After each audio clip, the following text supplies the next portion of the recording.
announce this in our newsletter. Okay. All right, the first, everybody knows, I assume that I'm Jim and I'm the guy that wrote the book. Now, we're going to talk about ideals a lot, but what I'm here to talk about is about right now, practical. How you get good candidates, how you inspire your volunteers, how you make people proud to stand up and be a Democrat, and how we start doing it now. This is about things that are practical right now. I'm going to start by asking a question. Why are you a Democrat? And I'm just going to jump right into Krista Cantor. You got the nice colorful top on. I guess in a nutshell, I would say because I just feel it's really important for the people who are lesser advantaged to have someone who is looking out for them. And I feel like those of us who are more able to advocate and to help, not necessarily just financially, but in any way to support the good of our whole country, that's a really important thing. And it's a responsibility and an obligation. Jessica. I should tell you all that I'm a teacher at college, so I love calling on people. Oh, it's been a while. I believe in equality for everyone. Okay. And I think the Democrats are on that. Okay. Let's just see if Adam Glenn is there. Are you there, Adam? Okay, I'll stick to the people I can see.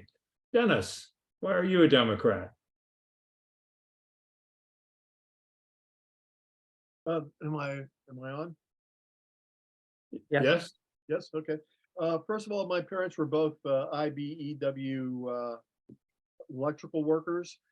So coming from a background of being raised a Democrat, now it's more about the values. So equality, fairness, climate, those kind of progressive issues that I think we all espouse. And that's why I'm a Democrat. Okay. Lorraine, why are you a Democrat? I think it's more about the same idea, the morals. There's so much of the Democratic platform with which I agree. There's more that I agree than I disagree with, whereas the Republican platform, I disagree with almost the entire thing. All right. And one more. Michael, why are you a Democrat? I think the easiest way to explain it is just kind of a basic sense of empathy that I feel like is lacking on the other side. I was raised in a real kind of conservative area of New Jersey, which sounds like an oxymoron, but it does exist. And it was kind of going out into the world, and trying to make it on my own that, taught me just kind of how hard so many people have it. And, having grown up in that kind of atmosphere where people didn't really recognize or appreciate it, I think that's what opened my eyes and brought me around. Okay. That's pretty much what people tend to say. Does anybody else want to jump right in on anything? Yeah, All right. I can tell my story a little bit. I'm older, sorry, and I grew up a Republican, actually, in very influential Republicans in the Schuylkill County area. I went on to computer school and went to Arizona, and the Arizona Republicans drove me away from the party.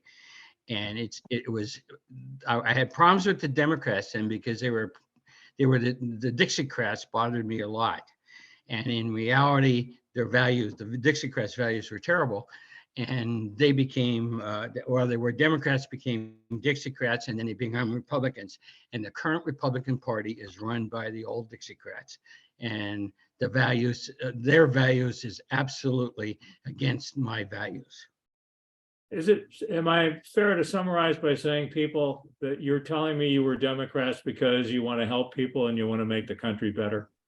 Is that a fair summary of what I'm hearing? Okay, Now we're going to find out if I can share the screen or not. Host has disabled participants screen sharing. Now it's on Todd. Yeah. All right, hold on. I'm so glad it isn't ahead. me. Can You I should be add able one to do it now. thing? Okay, yes, indeed. Go ahead, Sally. I guess like I share some of those, just about everything that everyone said. You know, grew up in a Democratic family.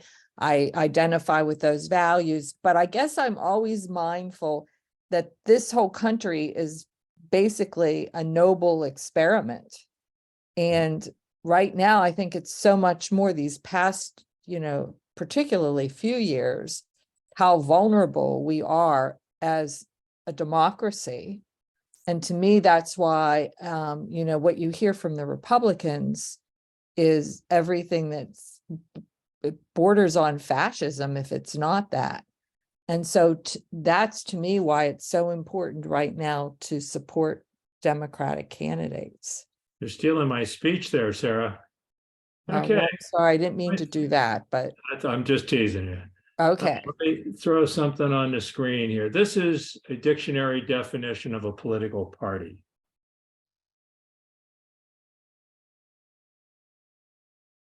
So my question for you, the next question I have for you is, are we more than a political party?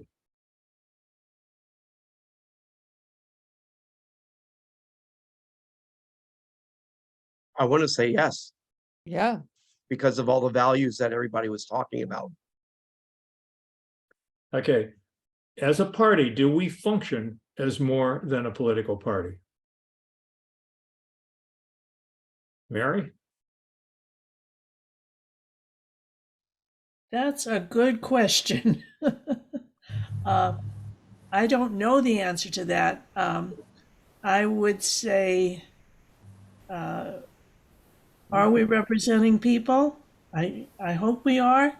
I think we are. In that sense, we're a political party. Are we standing up for the values that we all share? I don't know. I don't think in a lot of cases, I don't think we are.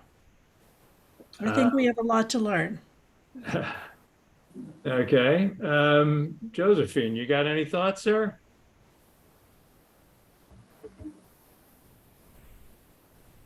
I don't think we operate well as a standing up for our values.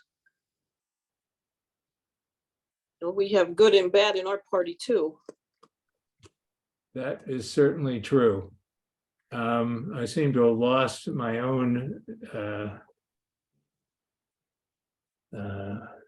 I'm sorry. Excuse me for just a second because I seem to.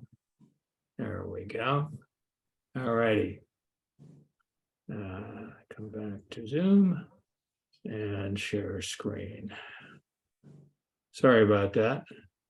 I lost it there. Okay. The question is, everybody wants to be more than for us to be more than a political party, right? Yes. Just so you know, the screen is like really, Okay. if you're on mushrooms, maybe There you we can go. see it. There we. Okay, how's that? I warned you about my tech skills. I'm making Todd. I want to make Todd look good here. We should be more than a everybody wants to be more than a political party. When I ask that question, and I've asked it quite a few times, you can feel people leaning forward. You can people saying we want to be, but are we more than a political party? What does it take? What makes us more than a political party? And a lot of you have, Todd jumped right in with values. Mhm. And I would agree that we need, what makes us more than a political party is an identity.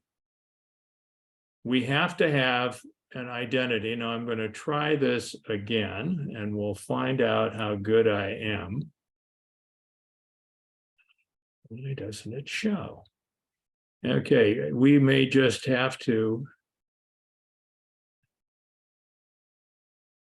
There we go. Okay. Identity is the first key to being more than a political party. If we're focused only on the next election, if we are about winning elections, and that is what we're doing, and the goal is to gain the power to govern, then our identity is not our values. If we are more than a political party, our identity is our values. And that leads us to the creed. Now, most of you have seen this. This creed was created with 8 different people. Now, some of you may have heard this before, so bear with me. 8 different people from very different parts of our party, like Bernie, capital S socialist, a woman in Indiana that drives a pickup truck, Amy McGrath down in Kentucky, a couple people in big urban areas. And the goal was to write a set of values that everybody would believe. Every Democrat in this country would believe. And to create a set of values that would transcend politics and transcend time. A set of values that would still be true 20 years from now. That was the goal of this. Now, the ultimate goal of this is, of course, is to create American values. And we actually argued over this, whether to call this the Democratic Creed or the American Creed.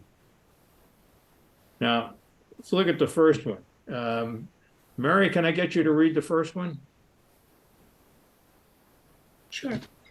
We believe all people are created equal, that this is America's fundamental ideal. Okay.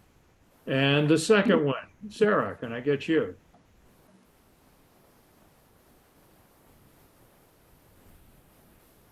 You're on mute, Sarah. That America is a democracy by and for the people, ruled by the Constitution and its interpretations, protected by the Bill of Rights, and inspired by the Declaration of Independence. Okay, and now I'm going to go to Dennis. Can you read the third one? These founding documents demand freedom, justice, and opportunity for all Americans in full and equal measure, regardless of who you are, what you believe, or where you live. Does this look familiar? Do you know where these came from? Anybody? Claire's shaking her head over there. The Declaration of Independence. All men are created equal. In modern English, it's all people are created equal. Life, liberty, and the pursuit of happiness. In modern English, that's freedom, justice, and opportunity. These are the Declaration of Independence. And we believe in democracy. We believe in the Constitution and its interpretations. This originalism thing is made up.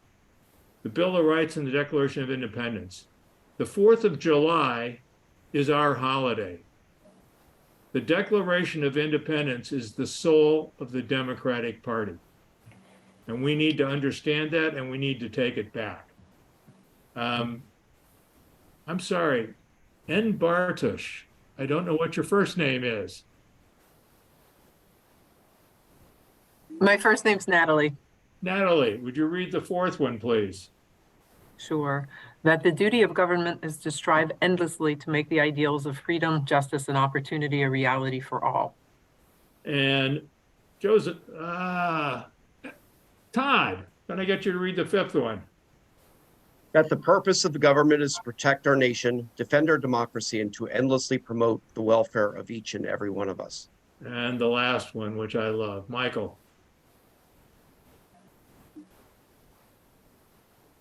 That fighting for these ideals is our purpose as a political party. Okay. The nice thing about this is every Democrat in America believes this. I've never met anybody who's a Democrat who said, I don't agree with this. But what's interesting is almost every American believes this. Let me dangerously attempt to stop the share. I'm sorry for my technical skills here.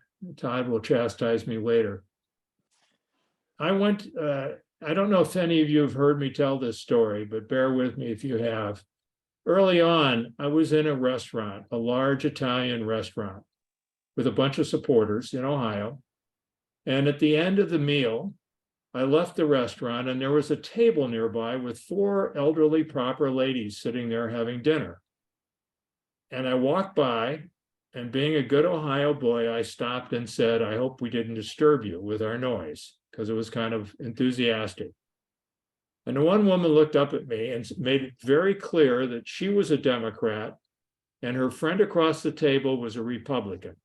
And they never talked politics because they were friends.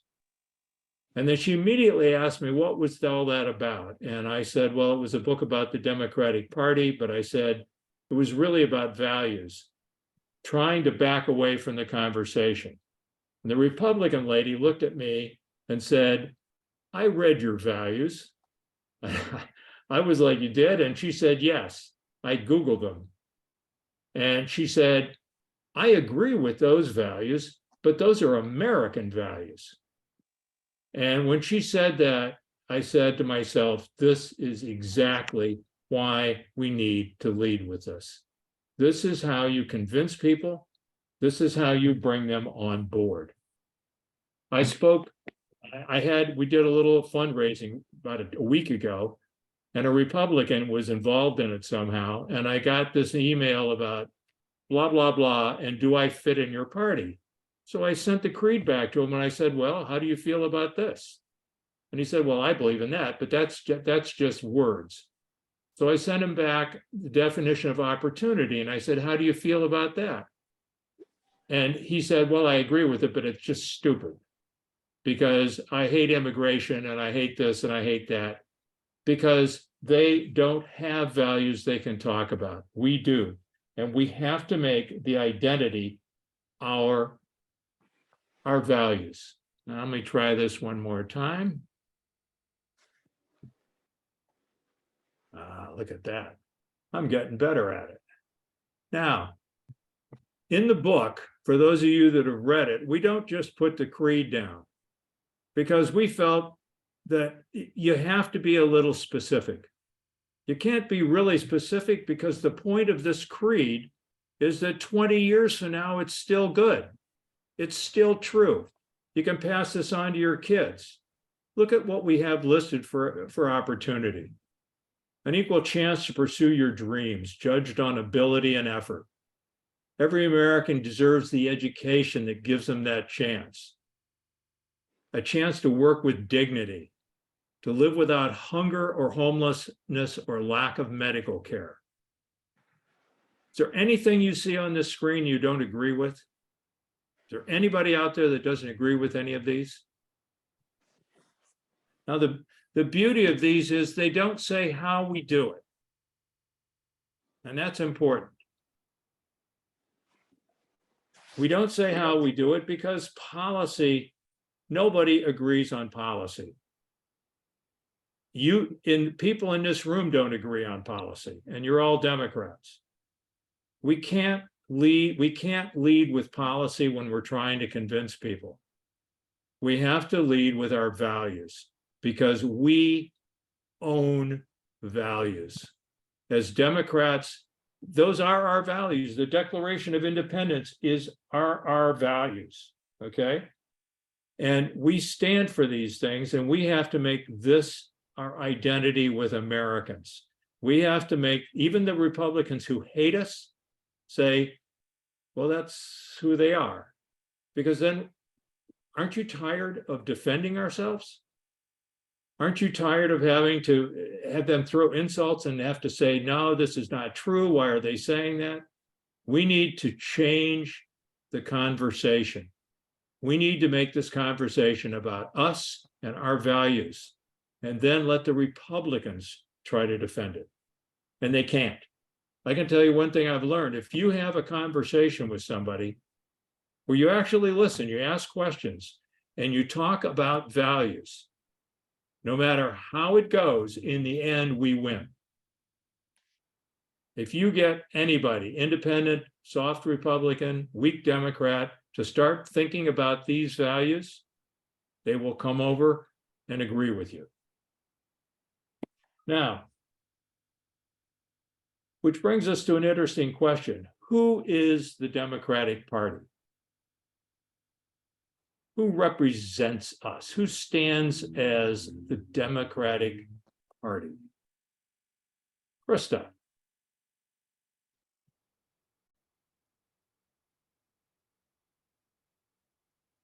Well, I like to think that I do, for one, and people who think like me, all of my fellow Democrats. But as you know, I think we all struggle. Is it the president? I mean, I guess we sometimes, lean toward that, but I don't know that everyone is equally excited about that idea. So I don't know. I don't know that I have a good answer for that. I want to call iPhone 914 down there, but I don't know your name. My name's Midge. Okay. Who do you see? Who is the Democratic Party? As an individual, I'd say Hillary Clinton, Elizabeth Warren, me, bleeding heart liberals. Okay. The answer to the question, the cliche is we are all the Democratic Party. But the truth of the matter is, and I'm going to attempt one more time here.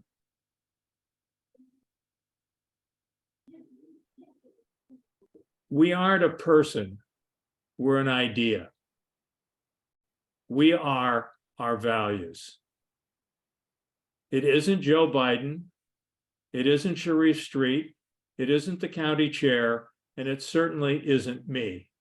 It's the values that we have that represents the Democratic Party. And that means if we don't say what those values are, if we don't put them up as our banner, we don't really have an identity. How many Americans see us as the creed, as our core values? How many Americans, what does a typical American think? Typical being non-activist Democrat, not us, because we're a special group. But what does the average American think when you hear the word Democrat? Michael? I think that's really dependent on the definition of the average American. I mean, that's kind of a wide swath of people, but I think the part of the problem that we have as a party is that as you said in your book, we've allowed ourselves to be defined by our opposition. So what is a Democrat? The first word that's going to come to your mind is socialist or communist or liberal, because those are labels applied to people with a more effective messaging vehicle that have, kind of burrowed these fearful words into people's minds, and that's what they associate with us. If it's a negative, of course, like I said, there's a wide swath of people who might not have a reaction to us, or might have a generally, I guess they don't want to overthrow the government, so they're not that bad kind of thought. But yeah, I do think that it is problematic how many people take the Republican definition of Democrat as gospel. All right, Sarah, what do Americans think when they hear the word Democrat? You're on mute. We all do it. Would think I would learn by now. I think like bleeding heart liberals. Yeah. I think, and I don't mean to I don't know, address something prior, but it's something I struggle with. Like when you ask about, are you talking about, engaging with the Republican woman and she believes in those things? I feel like a lot of people and I'm talking MAGA people, wouldn't necessarily say that they agree with those things in the I'm sure a declaration. lot of the haters won't. Right. And I think this really worries me. I think there's a lot of people who basically are decent, but what's more important to them than anything is belonging to a group that are winners. And I think they see us as losers. And so, you know, I don't want to take you down a different route, No, but no, but it's just, that's what's hard for me about, I think they think we're losers. well, I don't know about winners and losers, but you're touching on something important. People vote on their emotional connection. They Mhm. vote on who they trust and who they identify with. That is the essence of why people vote. They do not vote on policy. Now, exception, of course, is a local policy that personally affects them, as in Kansas and abortion. But generally speaking, when people walk in, when you guys walk into the voting booth, and are you going to pull all the Ds? If you don't know the names and there's a D and an R on the thing, you're going to pull the D, right? Mhm. Yes. Because you identify as Democrats. And people that subconsciously identify as Republicans are going to walk in and pull the R. And we've lost a lot of people who start thinking of themselves as Republicans. And it's about identity.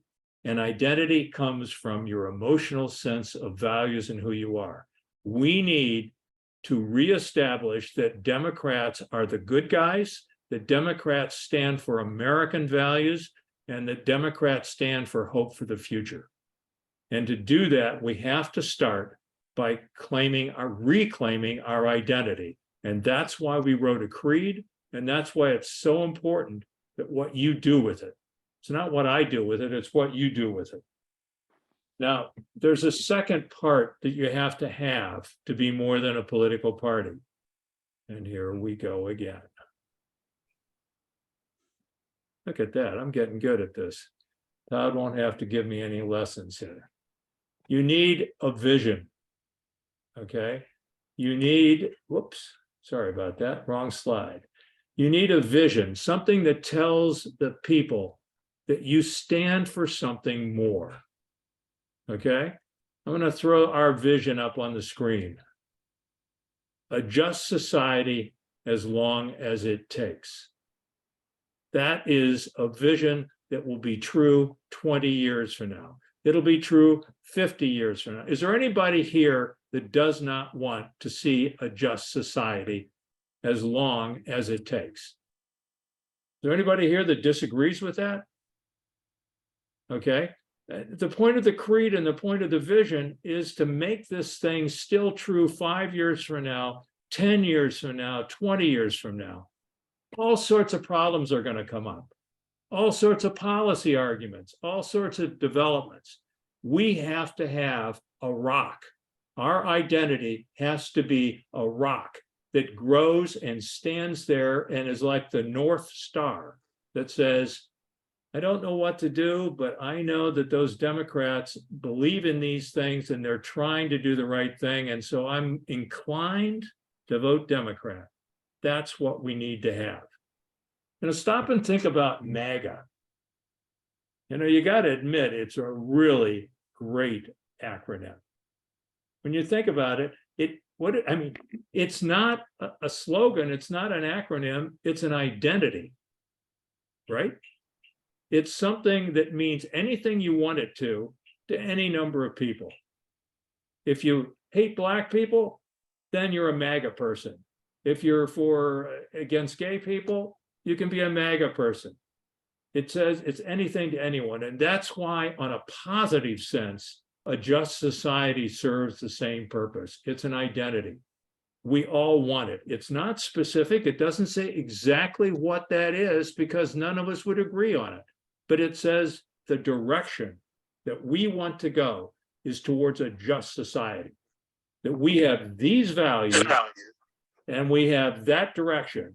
And that is why we are more than a political party. Now, this isn't going to happen just because I wrote a book or you read a book. This happens because the American people, over time, come to believe that we are these things. And the only way they come to believe it is because we come to believe it. Because Democrats start saying, this is who I am. Mary may sit there and say, you know, I look at Dennis, they happen to be next to each other on my screen, and Dennis supports this policy and I think he's nuts. And Dennis is thinking, well, Mary supports that policy and she's nuts not to support mine. But we are family, we are Democrats, we believe in a just society, we believe in these values, and that's who we are. And if you got to start thinking about this the next 10 years. The next election's definitely very important. I don't know, did Sharif get on this call? Todd, is No. Sharif on? Okay. No. The next election is terribly important, but changing our identity is something bigger than the next election. And this goes back to being a traditional political party. The traditional political party, everything focuses on winning the next election, right? And to a certain extent, that's the way our party structure operates. Washington, the DNC, the PA Dems, they're all focused on winning the next election. And you know what? That's their job. Whether they do a good job or a bad job, that's their job. But our identity as a party has to transcend that. That's why you have trouble getting volunteers. They're only coming out for the election and they're only coming out to support candidate X. You got to get them excited about that. And at the end of the election, they go home, right? You want volunteers to come out all year round. You want volunteers to come out because they want those values for everybody in your county. Their job should be all year round to convince people to look at the creed and think about these values and slowly convince people to come over to us. And then every 2 years, take time out to run an election. That is what we have to do. Let me see if I can do this again. And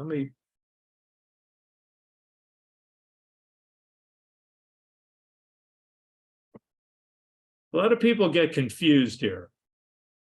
Right in the middle here, you got politics, and it really should be much bigger. Politics is what a party does most of the time. How are you going to win the election? How are you going to get candidates? How are you going to get people out to the vote? Over here, you got values, you got your identity, you got your creed. Over here, you got vision, a just society. If you have this, and you have this, and you don't have this, you have nothing, zero. But if you have this and you don't have these, you are just a political party. And that's what you need to think about. This isn't about changing this at all. It's about adding something and making this part of something bigger. How many people think that winning the next election is the only reason you're a Democrat? Anybody? No. The point of winning the next election is to do something, right? The whole point of winning the elections, all of these elections, is to create a better society for America. That is who we really are. And that's what we need to be talking about. Yes, we have to win the election, but we want to do more. We want to create a just society. We want to push this country in the right direction. Nobody on this screen. I'm looking around real quick. Deborah's not on, but Jamie is. Jamie's younger. I got one young face on there. Michael might be, I can't see because of his dog sleeping. Okay. Jamie is not going to live to see a truly just society in America. None of us are. Our job is to push this country in the right direction. We're at a fork in the road. And I don't know how, somebody brought it up, and I'm sorry because memory escapes me, that democracy is under assault. Do you realize what kind of a social revolution is going on in this country? How much change has happened in the last 20 years? And now all of us that are older, Jamie, can look, I shouldn't say that because maybe Jamie's older than he looks. I don't know. I stopped having a beard because it started to turn gray. So you got one on me. 10 years ago, gay marriage was still an issue. Remember that? Can you remember when the idea of a Black president was something that people would think, oh, I don't know, someday maybe? That was like 20 years ago. Now, there's still racism, but nobody would think it was as astronomical or unusual that somebody Black got elected president. That's massive social change. And it upsets people. It makes them nervous. And that is why MAGA grew. It's a magnet. Trump came along and gave a voice to all the people that were saying, I don't like what's happening. I don't know what it is. I don't know where it's going, but I don't like it. And as a result of that, we now have a unified force trying to stop progress in this country. Our job is to make sure that we get this country back on the right track. And the way we do that is not by attacking, it's by convincing. We do this by causing 5%, 10% of the people who are independents, weak Republicans, to look at our values and to think, maybe there's something there. Maybe I should think about this. And every 2 years, you bring a few more over. We all want major change, right? We all want to change the way this country goes. Are we ever going to get it with 50% of the Senate? Are we ever going to get it when we're fighting back and forth for control of the House? We are going to create the kind of country we want when we create a super majority. We're not going to get it in 2024. But we need to think in those terms. We need to be thinking, when was the last time Schuylkill County was blue?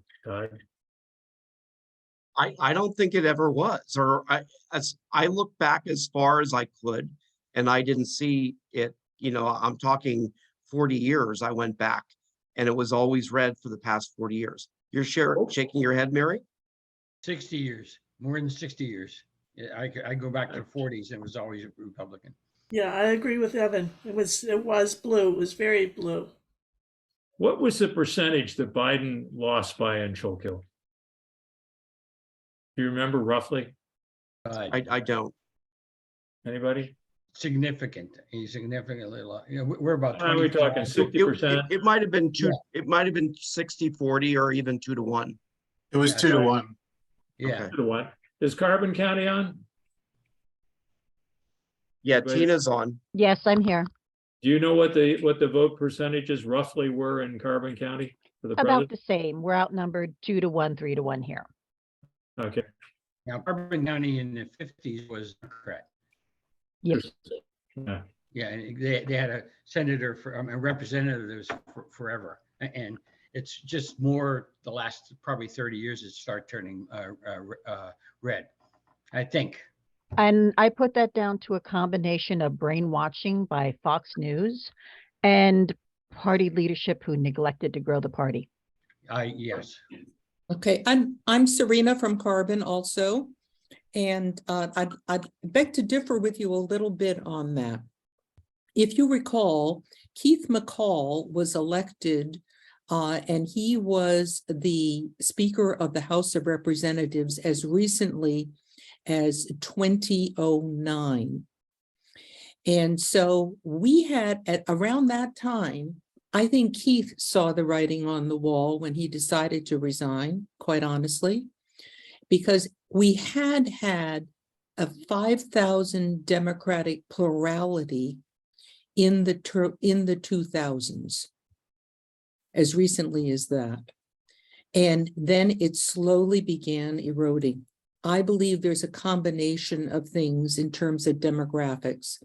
First of all, the old line union representatives and all the old timers, all the senior Democrats, that was a solid block in the northern part of the county. All the laborer type people who were solid Democrats, they began dying off. Secondly, we have cheap housing here. And a lot of people who could not afford housing in Lehigh Valley, in New York, they moved into Carbon County. And a lot of those, combined with the mega churches that have become mega churches in the area, I think that they also have attracted a very large following in our county. And for us Dems, it's very hard to break into those circles and to get our message across. I mean, the issue is identity. It goes back to the same thing. It goes back to values, basic values and identity and convincing people. You Well, can't, you had convince them. you had some great Democratic candidates. The McCall family was very powerful in the county. And once Keith left, it was sort of a vacuum. Okay. My job is to talk about our identity and values. I'm going to put that thing back up here again. Maybe we'll see here. Can I say something real quick, Jim? Sure. And it goes back to what Serena just said and what you said earlier about a social revolution. You know, I teach also, and I try to tell my students that evolution is better than revolution. So Serena talked about a date, 2009. That was because in 2008, and I'll share this with everybody, I was for Hillary Clinton in the primary, just because I thought she was ready on day one and she had more experience. Everybody loved Barack Obama, but I was thinking that was more in the future. And I remember during the primary that I called Democrats in Schuylkill County. And I would say there were somewhere between 5 and 10 that said, of course, I'm going to vote for Hillary. I will never vote for that. And they used the N-word.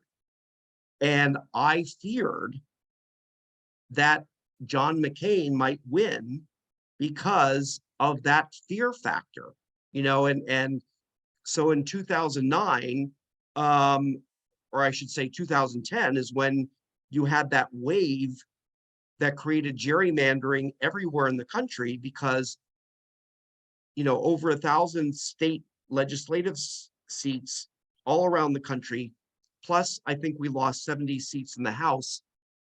That's what we've been dealing with since 2010.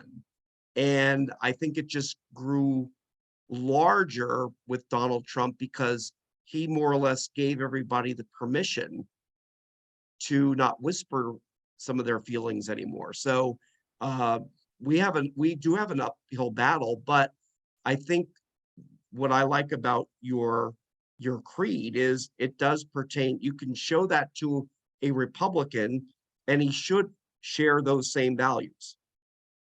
They're basic American values. Time and again, I mean, as recently as that guy that donor that got upset with me. It's very hard for anybody to not agree with that creed as an American. And when you look at opportunity, freedom, and justice, the way it's presented, it's difficult to disagree with that. And you're absolutely right. I mean, racism's still around. Prejudice against immigrants is still around. That's not going to change. And the whole Republican strategy is based on dividing us into us and them, into two warring camps. That's how they win. We have to present ourselves not as fighting back against the Republicans. This isn't about high or low. This is about changing the conversation. This is about making people proud to be Democrats. This is saying, this creed, this is who I am. They say, well, but what do you think? The border wall, the border wall. Do you believe in this? I believe in freedom and democracy. Do you believe in this? Now, the 25%, the 30% that are haters and out and out racists, they're not going to agree and you're never going to convince them. They were always there. Trump didn't create racism. He just gave it an excuse to become legitimate. We have to put them back in the box. We have to get the majority of Americans, maybe they don't agree, like I still don't want to have a black person next to me, but yeah, I do agree everybody should have equal rights. Because if you agree everybody should have equal rights, the next step is, well, if you're gay, you should have equal rights. If you're black, you should have equal rights. And pretty soon you started to lead them down into thinking about these issues. This isn't going to happen in 2 years. You got to think about, we got 40% of the vote in Schuylkill County.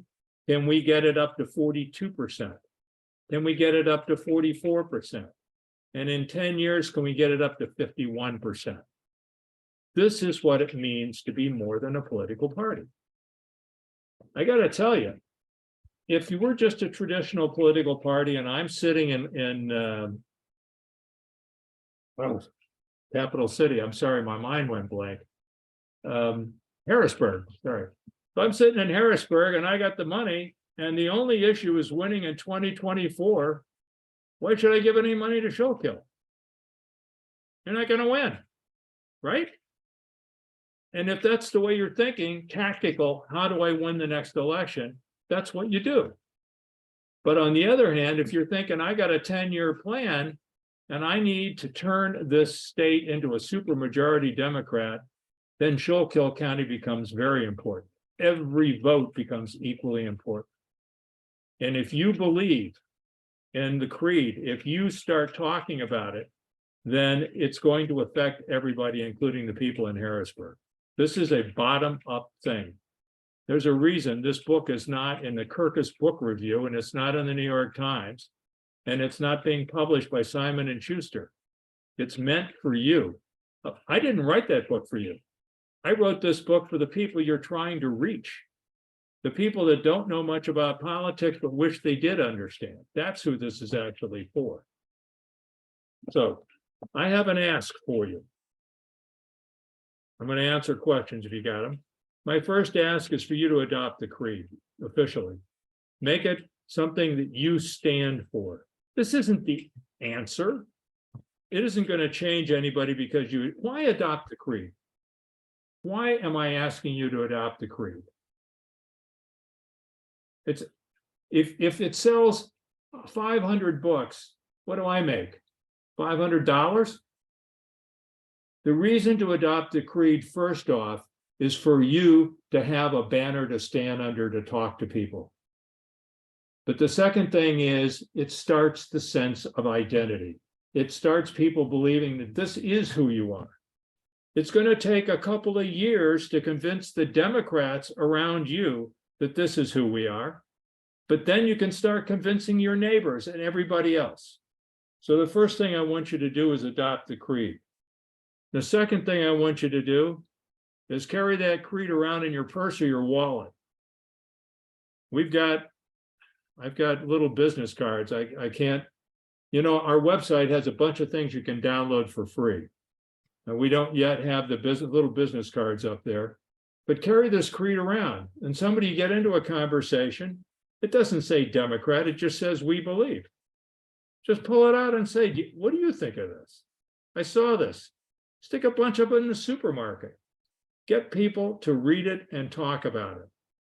Write a letter to the editor. Anything to get people to talk about values. Because if we talk about values, we win. Third thing I want you to do is go to our website and pledge your support for the creed. It's free. We need money, so feel free to drop a buck, but you just pledge signing up and saying, I support the creed because we're putting, then everybody else gets to see it. Read the book if you haven't, because there's a lot in there about our origin story, which I didn't even talk about. How many people know when our party started?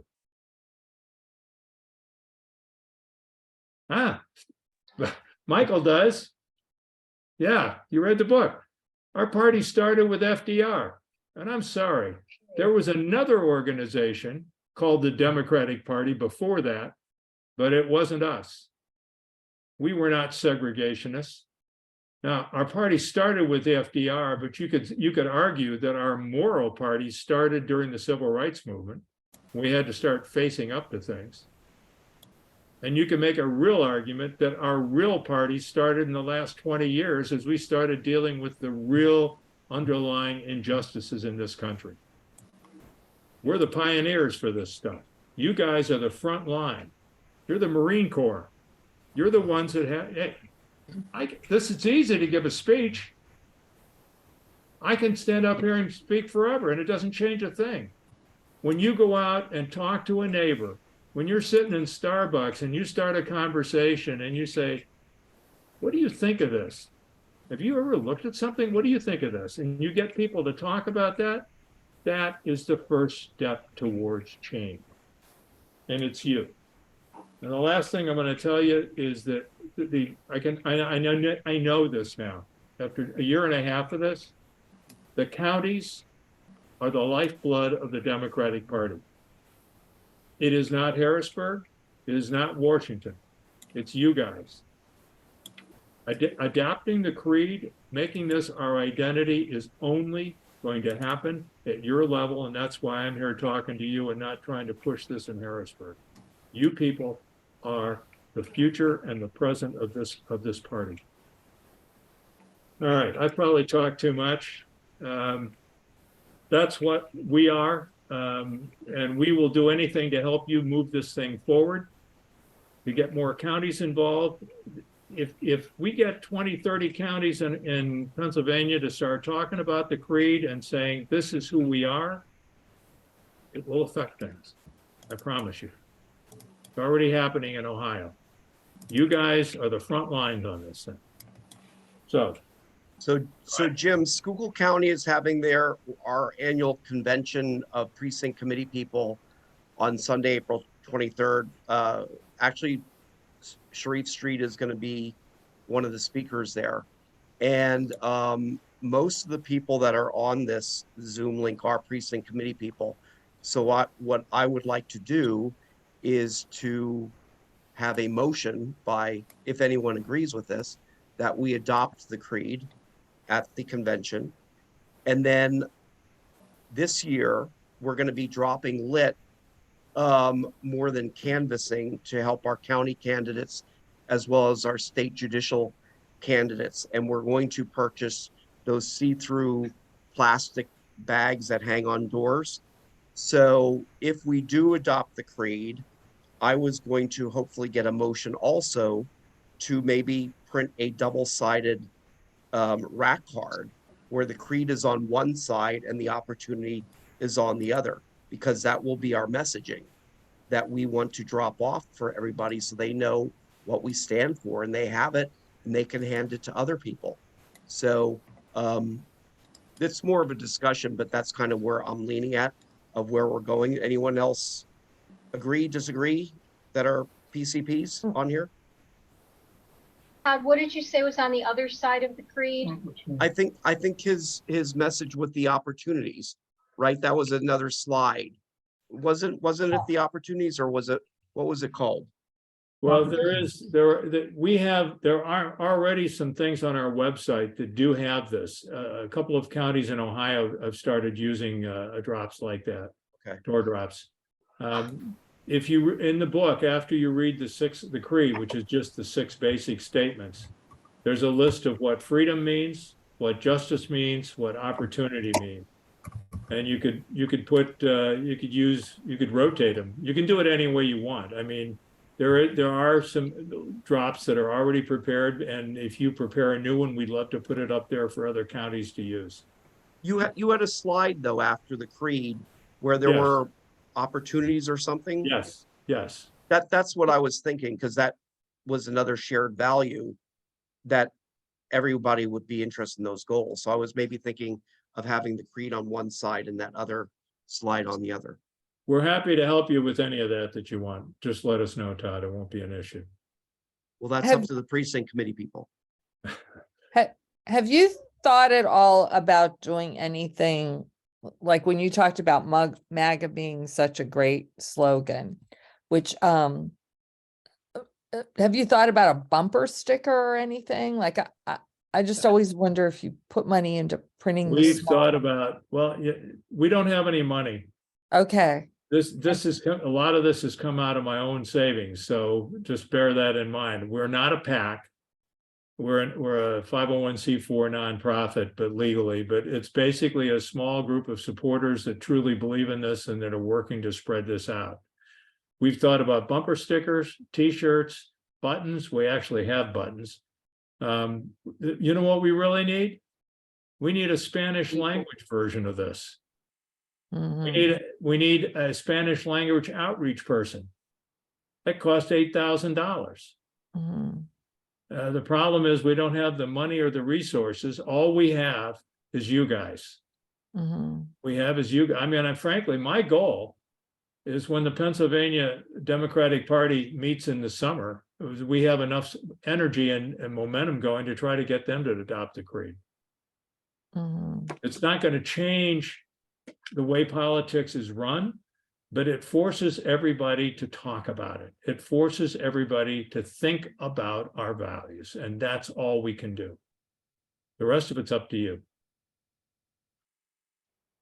So I certainly support what Todd wants to do, and we'll help you any way we can, bearing in mind that I'm not a rich person.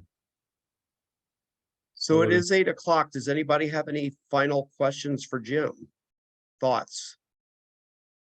Did you need a motion about adopting this creed? Did you need that tonight, or do you No, want to no, we'll do that at our convention add the with all the convention? precinct committee people.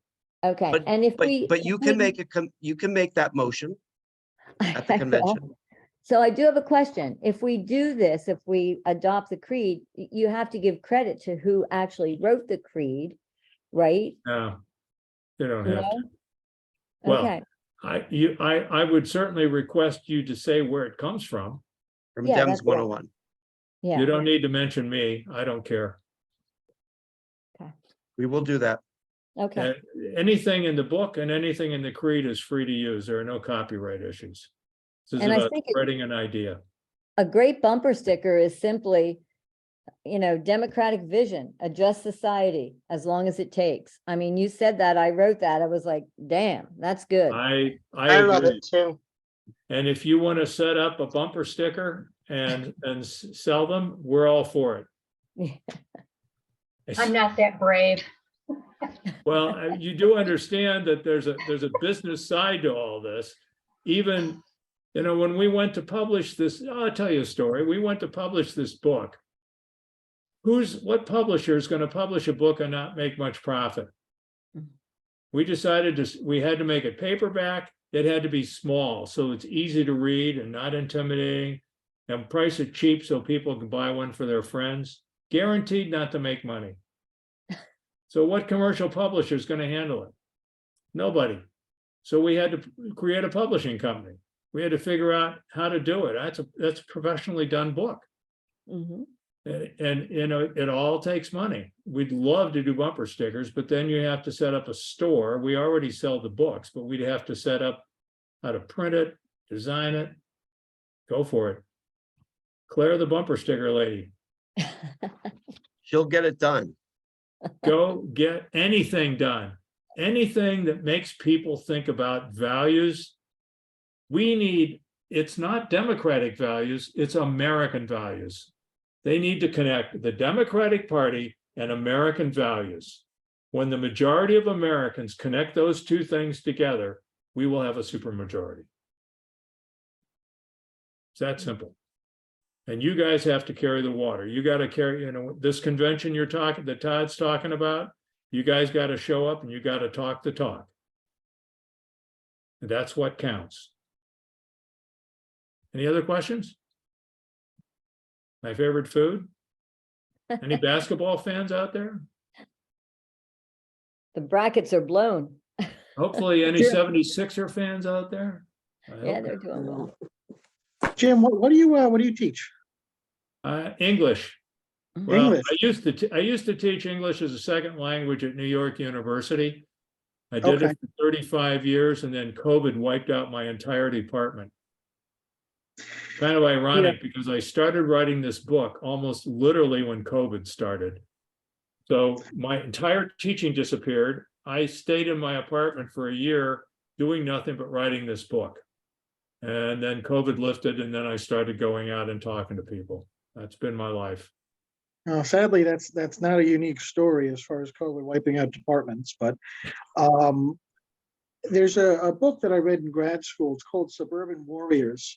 I history professor, well, adjunct, but it's about the rise of the new right, and it touches on some of the things that you talked about in your book, but it goes further into kind of the grassroots organization of the new right in Orange County, California, really around Ronald Reagan, who, you mentioned Goldwater a lot as kind of the the precursor to that movement, but I've always thought of Reagan as the standard bearer of it. And one of the arguments she makes, which I think is, I mean, this book was published in 2001, so far ahead of its time, is that the Republicans or the new right, they cast themselves as these oppressed and aggrieved working class people, but the reality is that the whole movement was started by a middle class and lower upper class people. Absolutely. That it was machinery, and they convinced people that they were someone they weren't. But it's a really great read if you want to pick it up. Let me point out something. There are no original ideas in that book. I didn't think up this stuff. I just put it all together. There's nothing original in any of this. And it was intentionally written to be not scholarly, not, I don't want to say not deep. I'd like to think the book is deep, but we're trying to compress all these complicated ideas into something very easy to digest, very simple, because people need to be able to read it. Most people do not follow politics, don't want to, and never will. We have to reach these people. We need to reach some people with long sentences, and some people with shorter sentences, and some people with shorter sentences. And yes, Claire, not only a bumper sticker, we need to condense the creed down into something that is like MAGA-like, that you can just, adjust society is probably the best thing, but jump in. This isn't my thing. I just am the figurehead here. This is your democracy, your values, your identity. You need to jump in and take hold of this thing. Sorry, how's that for a pep talk, Todd? Did I do okay? I think you did great. America for all. Yes, this is who we have to. You feel it, right? You all said at the beginning why you were Democrats, but it doesn't count if other people don't believe it. And you can't couch it as being a liberal. They've corrupted that word. I talk to people who are socialists, probably some on this call. That's fine, but the word is corrupted. There's no way back. It's just been damaged. Not the idea, but the word. We need to connect these people to we are American values. After that, it's all downhill. And it's tough. Hey, how do you deal with real life problems? How do you find the right policies? How do you get candidates elected? Horribly difficult. That's Todd having to work on all that. That isn't me. The starting point is our values. All right, I'm stopping. Todd's probably saying this guy's just going to go on forever. I love talking to you. It's a great group, even the ones I can't see. Listen, shout out. Thank you so much, Jim. Everybody give Jim a round of applause. Thank you so much. It was very good. We will work Thank you. together to get these things done. I will be in touch, and let's make America for all. There you go. I almost said make America great again. I know you Great already said it. slogan, and we The irony is it really should be our slogan. It should right? be. It should be, right? We want to make America, all right, one more thing, Todd, I'm sorry. Go ahead. In the history of the world, there has never been a major power where potentially everybody was treated equal and had equal rights. Think about that. It's a moment in history. If we pull this off, we're on the verge of taking America to some place that's never really happened before. The whole point of, I got the other book I want to write is America 101. I just don't have any time. The founding fathers were people who grew up in the 1700s when slavery was normal and everything else. What they had that was special was the thinking about the ideals. And the entire history of this country is trying to get the reality up towards the ideals. And for the first time in the history of this country, you can see the difference between those two is small enough that you can see where we might go. And that's why it's exciting. I stop. And I will just end that with the Constitution for everybody being equal. It was the white males that were equal. In the Constitution, there's Oh yeah, slavery. absolutely. Women Because that women was were, reality. but the Constitution was written so that we could evolve over time. And you know, that's another discussion to really talk about the roots of America. But anyway. You're absolutely right. The people that founded the Constitution, life was rich white males were society. Yeah. But that's throughout history. Yes. But they set forth these ideals that have never gone away. I mean, those ideals are what eventually led to women getting the vote, to ending slavery. And if you look at the progression, it's like this, it's slowly up and down. And then in the last 30 years, it suddenly starts to go like this. And that's why MAGA exists, because of that slope. Fear. Yep. All right. Again, thank you, Jim. I have recorded this. I will create a YouTube video probably later tonight and then send that out to everybody so it's available. Definitely let me have it. So, okay. Thank you, everybody, Thank you. for coming on. And Thanks, Stay guys. safe. go Dems. All Yeah, right. thank you. Thank you. Bye-bye. Bye-bye. Thank you, Todd. Thanks. Take care. All right. Bye-bye.